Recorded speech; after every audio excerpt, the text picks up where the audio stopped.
Today I'm here with Don Leger, and Don Leger has an HO scale layout in Ottawa, Ontario, Canada. And I thought I would spend some time chatting with him and having a look at his layout and sharing it with you guys out there in the cyber world. So Don, tell me a little bit about your railroad here. What is the name of the railroad? It's the Shadetree Nepean. Mm-hmm. It's really an offshoot or a small branch line from CP. CP and ultimately sold some of their rights, I guess, to the Ottawa Central. And then from the Ottawa Central, I have locomotives from the Ottawa Central, and I have locomotives from CP. So CP is still involved in the yard. So what it was basically is that they started leaving the scene. They started leaving Ottawa and moved outward, and so the Ottawa Central purchased some of these holdings, and this is the Shadetree yard. Of course, Shadetree is where I live. Okay. So it was probably the most logical step here. Right. And then I have two other yards. There's a yard on the far side of the layout called Walkley, mm-hmm. and that was the main terminus for Ottawa Central. That's where they did all their maintenance and so on. Yes. And of course, the Ottawa Central did a lot of work going as far east as Coteau Landing, mm-hmm. and then the Montreal freight would come and stop there and then be picked up by Ottawa Central. So when you built the railroad, what sort of concept is it? I guess it's more of a point-to-point? It's a point-to-point, and yeah. it's really a freelance thing. Yes. Freelance layout, basically. It doesn't represent anything like, the real thing. What is the size of the room that we're in here, roughly? This, I would think, is about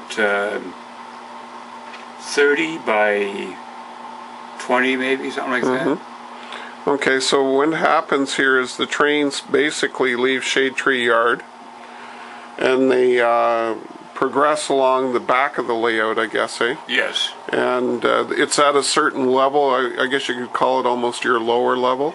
Yes, it's all really one level. Right.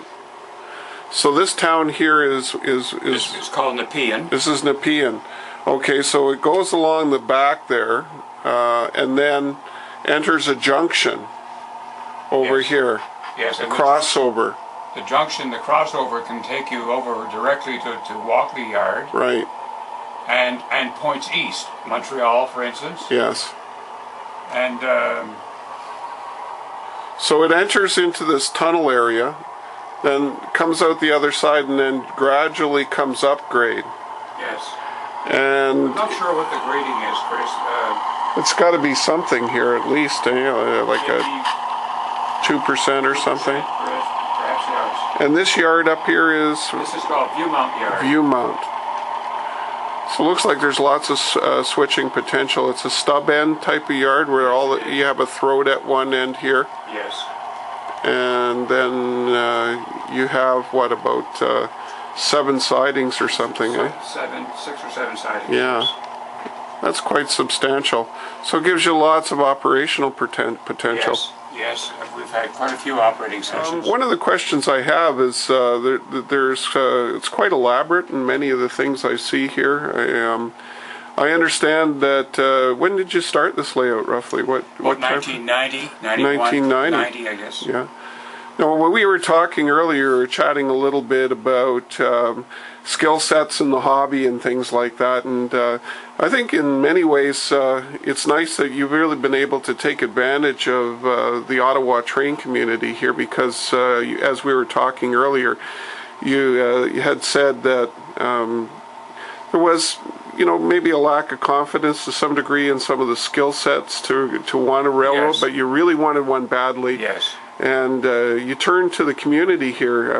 Can you tell me a little bit about the organizations that you joined and what happened? Well, I belong to, of course, I belong to the SLD, the NMRA as well, the local branch of the NMRA. So that's the St. Lawrence Division. Yeah. And then I used to be a member of OVAR. Yeah, Ottawa Valley Association of Railroaders. Railroaders. Yeah.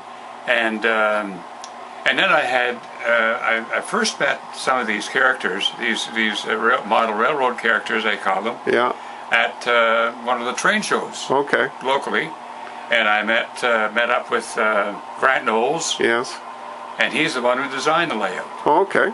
But the layout was designed really not for operating purposes, because I don't think he operated in those days. Right. And where you're standing here was going to be a kind of a boat landing.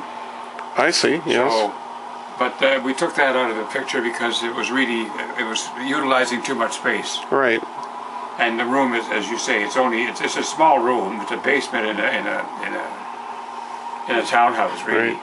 So Grant, he helped you with that and designing it, and Yes, then and he helped build it as well. So all the framework and everything, his experience, and so you worked with him and basically built up He showed me the what layout. to do, and I just kept on doing it. Yeah. You know, that kind of thing. Right. But I was never adept at other facets of the railroad. Yeah. Of model railroading, laying ballast, doing seedery, any Yeah. kind of seedery. And so I had a lot of friends that way, Yeah. you know. So your scenic techniques, I see, obviously you and I got together at one point, Yes, and we did. I helped you paint your backdrop there, and, Yes, and that's really nice. added a bit to your scenery here. And Also, the procedure that you're using was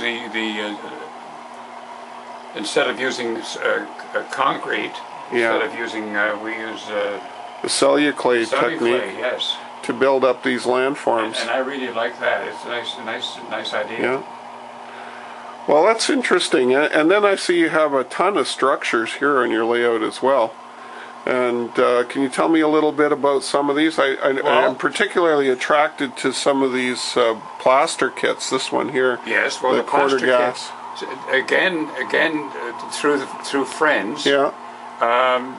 Someone might suggest, well, look, Don, I'll build that for you. Right. So I would always accept. And so a lot of these buildings are on there were all made by friends. Yes. And some of the plastic structures in here came from an old friend who passed away several years ago, Howard Scoderis. Right. And they came from his layout. Wow. Yes, I would remember operating on Yes. Howard's layout. And then you got a really nifty little station here. It's very, very unique. That's the one that's representative of the one down near the St. Lawrence River. Right. At Cornwall, Ontario, or Iroquois, Ontario. Yes. Wow, nice big stacks on the roof.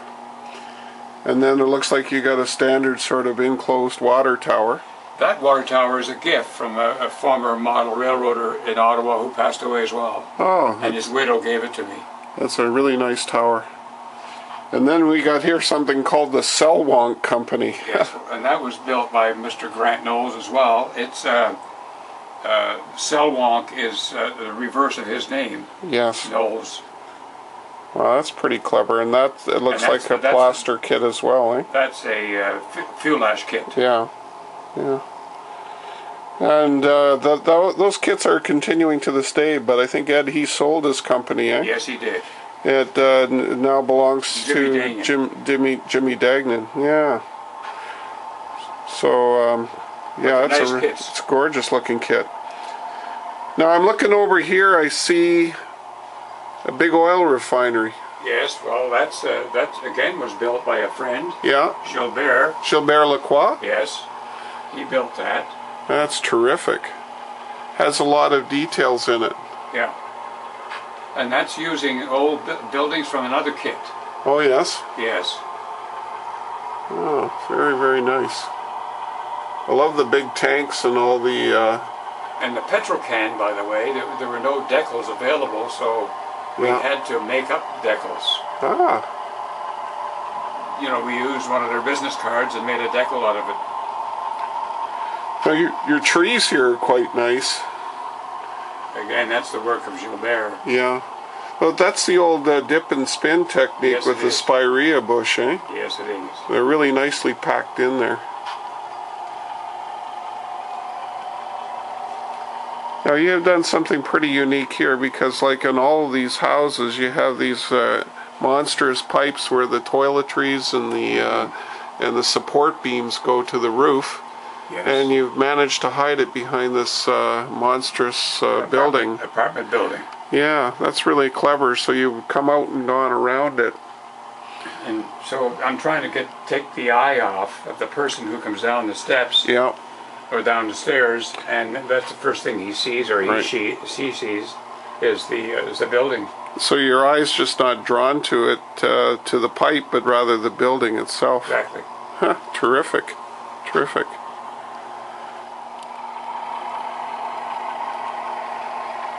So you started into model railroading quite late in your life. When you were younger, were you interested in the hobby at all? My dad was my dad worked for the railway. Yeah. Way back in the 30s or 40s. He was a brakeman. Yeah. And he used to tell me some hard stories, because the winter time when you're working out in the yard. Yeah. But I always fancied trains, model trains, and when I retired, I was in radio for 25 years. Yes. And when I retired from radio, they gave me a locomotive. And I still have the locomotive today. It's an old what is it, C-class or something? Yes. Locomotive. And I enjoyed it. And then that's when I got together with I met these characters, as I call them. And that's when the railroad started. Yeah, and that was how many years ago now? I'd say about 20 years ago. Yeah. And now you're what, 81 years 81 old? now. Wow. So what do you think about it now? Is you getting I mean, I still like it, Chris. I still enjoy coming downstairs and playing with them from time to time. Yeah. As long as they're working, Yeah. But when they're not working, when they give you a hard time. Yeah, it's a little hard to get under the layout these days. I can't get under the layout. So you've been thinking about and actually have made a decision about basically closing your layout down and shutting it down? Yes, I'm going to have one or two more operating sessions, and then that'll be it.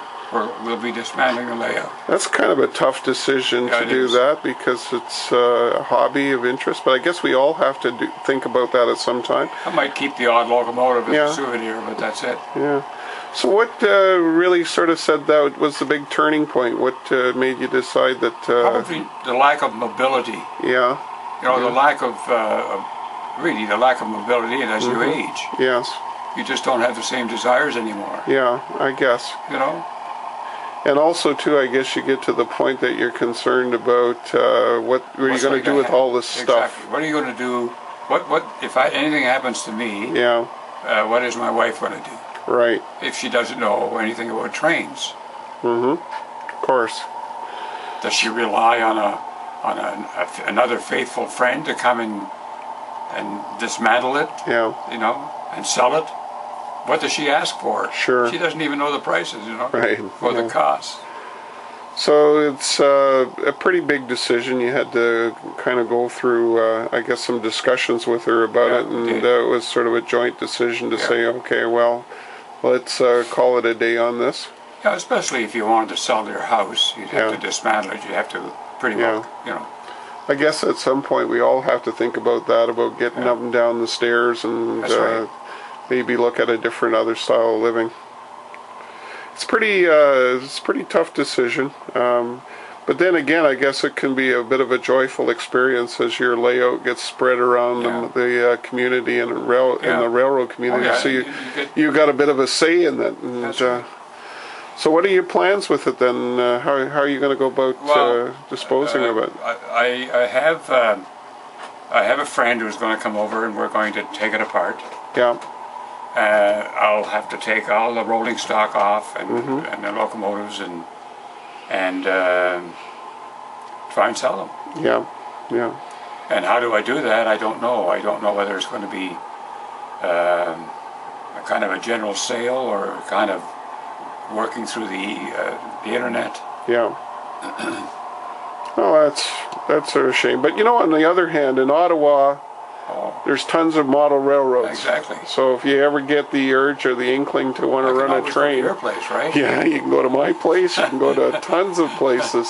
No, that's true. Yeah. And that's basically what I intend to do. I intend to maintain my relationship with the organizations that I've joined. Yeah.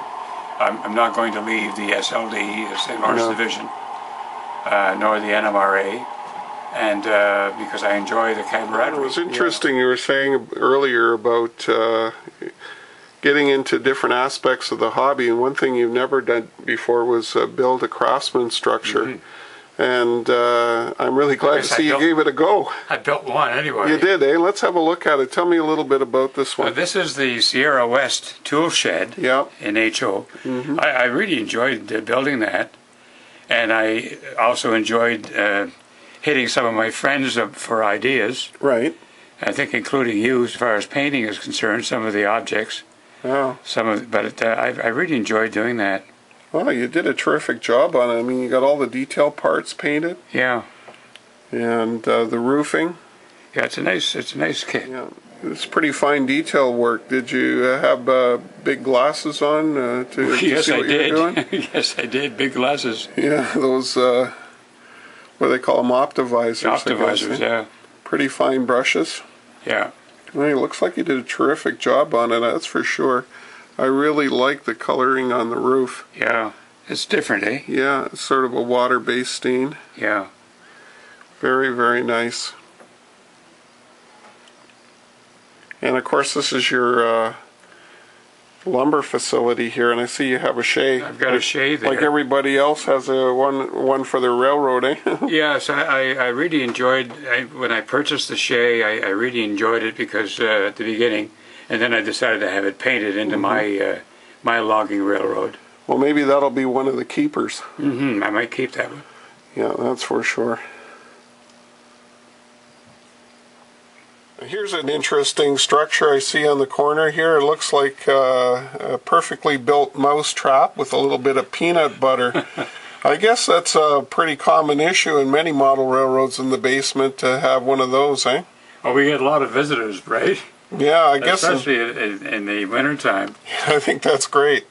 Where it's positioned there, it looks like it's ideally set in the midst of an open field, ready to capture the buddy as he comes out of the tunnel. Well, I saw some evidence on the railroad that I did have a few mice around. Yeah. So that's why I decided to put the trap there. Have you caught anything yet? Oh, yes. Oh, there you go. It works then. That's good. So here we have at the end, this is very convenient. Like this shelf here is probably about 8 inches, 10 inches wide. Yes. And this is representing Walkley Yard, and it gives you a wonderful way to basically end your layout and do some staging. You can do staging here. You can actually, this yard too, Walkley, in the real life, it's the entrance, not the entrance, but rather a traveling point for the main trains. So for interchange in that sense. So you can add cars on and off the layout here. So basically you have a throat here and it goes into 3 tracks, and then at the end here it winds down, and then you have a long lead at the back. So that allows you to do some switching here too as well. Well, that's very nice, and in a very small spot, sitting in behind the water tank and everything. That's awesome. Yeah. Yeah, there's a lot of possibilities, really, of enjoying an evening here. Well, thanks very much for letting me come and see the Shadetree and Nepean Railroad. That's quite a handle. I really like that name. It's got a nice... you notice some of the cars are labeled that way, too. Yes, and the caboose as well. It's a beautiful layout. It's a shame to see it go, but I guess that's what happens to every model railroad eventually. This is a nice souvenir too, isn't it? It sure is. Yeah. And to have it documented and some pictures and video, it's something that you can always pop the computer on and have a look at someday. Yeah. Well, thank you very much. Thanks for dropping by. No problem at all. Thanks, Don.